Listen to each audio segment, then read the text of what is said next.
நான் C. Joseph Vijay எனும் நான்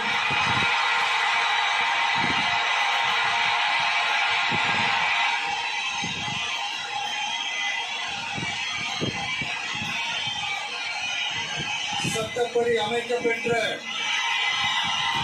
இந்திய அரசியல் அமைப்பின்பால்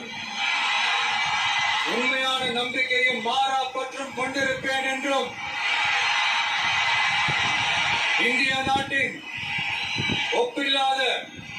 முழு முதல் ஆட்சியையும் ஒருமையையும் நிலை நிறுத்துவேன் என்றும் தமிழ்நாட்டு அரசின் முதலமைச்சராக உண்மையாகவும் முழச்சான்றின்படியும் என் கடமைகளை நிறைவேற்றுவேன் என்றும் அரசியல் அமைப்பிற்கும் சட்டத்திற்கும் இணங்க அச்சமும் ஒருதலை சார்பும் இன்றி விருப்பு வெறுப்பை விலக்கி பலதரப்பட்ட மக்கள் அனைவருக்கும் நேர்மையானதை செய்வேன் என்றும் ஆண்டவன் மீது